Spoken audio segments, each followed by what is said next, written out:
Gnarly Podcast Wednesdays. I have a voice.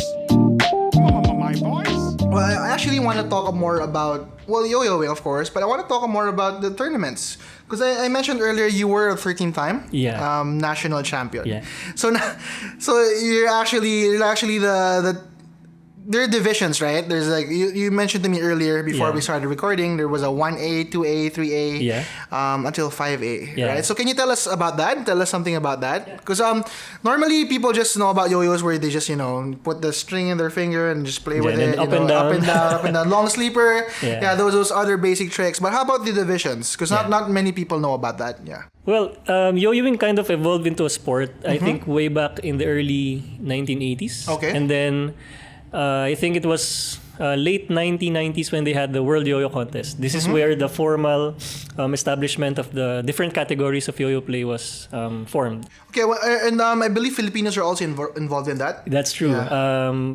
I think you also mentioned earlier before we started that it was a Filipino, Pedro Flores, who brought the yo-yo as a toy in the USA. Yeah, exactly. So a little bit of a mind-blowing fact for you guys. The first yo-yo company, 1920s, was actually from a Filipino who migrated to the US.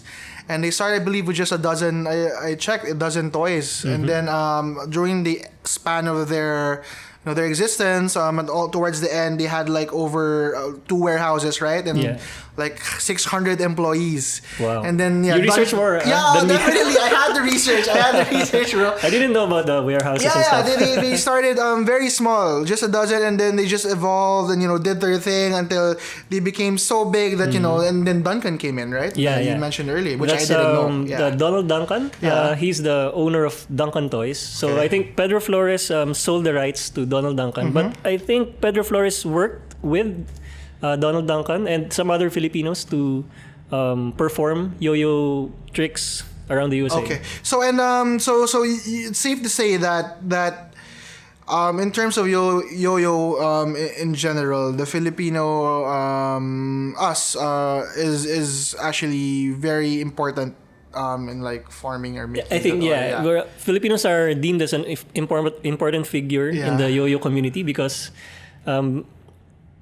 according to history, yo-yos were used as medieval weapons, and then it was Pedro Flores who made it into an enjoyable toy. So a little bit of a history lesson. But I think I've read some articles that could not be true though. Like, do you believe in that? Like, do you believe in the fact that yo-yos were used as medieval weapons? Sorry, medieval weapons, or you believe in that? So you think that that's the 100% fact? I think so. Well, there are pictures in the internet, like some photos printed in porcelain. Okay. So some come from Egypt, some come from China.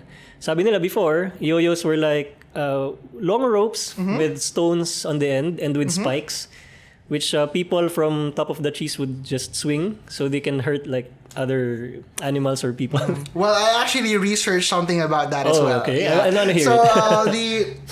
Actually, one of the first, if not the first, recording of a yo-yo way back was from a Greek vase painting. Oh, okay. From 440 BC that shows a boy playing with a yo-yo. So terracotta, yung mga ganun, the other string. But they didn't call it a yo-yo. They called it a disc. A disc. Yeah, something very Greek. A very Greek would say, right? Disc, right? Something like that. So yun. So Filipinos, history. Awesome. And then going back to the divisions now. Yeah, divisions. Yeah. you got yeah. So when the World Yo-Yo Contest was established, I think that's when yo-yoing kind of evolved from a hobby to a sport. And then when some players from Japan innovated, and then some other players from the United States innovated the yo-yo as well. They separated the yo-yo play or category into 5 different divisions. Why did they have to separate it? Is there a specific reason why they had to? Was it just because they discovered like there's so many ways to play the yo-yo, or was it there's just one person who could beat everybody and they had to make a division? Ganun ba yun? I think I would agree with what you said. No, there's a lot of ways that you can play the yo-yo. So maybe back then they thought of endless possibilities with the yo-yo. Before, we can only think of a yo-yo doing up and down Yeah. or walk the dog. And then when ball bearings came in, that's when galing na segue, no? That's when the Oh, 1A lupit that's when the 1A division was born, I think. 1A is one hand with one yo-yo doing Okay. string tricks. So I hope the listeners can hear this. This is actually the sound of the bearing. Yeah, I'm sure they're gonna probably hear that. Yep. Yeah. So normally, nice. Yeah, Sounds normally nice, when players do 1A, they use this kind of yo-yos, like wide-bodied yo-yos. We call it butterfly shape. Okay. And this have wide gaps and then So large it's ball easier bearings. for you to do the tricks, right? Put Yeah. the strings in between Yeah, and all that's that. true. So 1A and then there's a 2A, right? Which Yeah. you're actually the mogul of the 2A division. Don't deny it. You're 13-year national champion, right? Yeah, it's well, yeah, that's the 2A. Yeah. 2A is like the traditional way of playing yo-yo. It's how most people start with the up and down.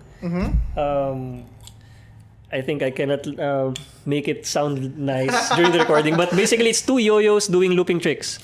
It's in 2A we use the imperial shape yo-yo, or these are the old school style of yo-yos. So Imperial, so coming from China, right? Something like that. I think that's probably a good. Yeah, term the shape for looks that, like yeah. the gap is thinner compared to 1A yo-yos, and then these are more responsive, meaning that when you throw down, they come back to your hand. Right away, right? Right If away. with just a little flick, diba? Yeah. Parang ganun. Yep. Yeah. So 2A, just want to let you guys know, for 1A, you use one hand, Yep. which is a pretty hard thing. But for 2A, you use two hands, guys. Yeah, two hands Two looping, hands looping. looping yo-yos, continuously moving. And there's also music, because I've checked out some of the routines. Yeah. I mean, there's and some of the videos you post on Facebook. I watch That's those. true. I watch those. Thank you, So thank you. he has routines where there's music, and then you time the music with the tricks and Yeah. all that.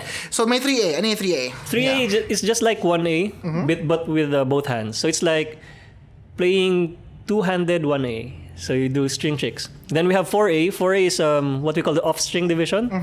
Off-string because the yo-yo is not attached to the string. So players can just flick around the yo-yo and then catch it back to the string.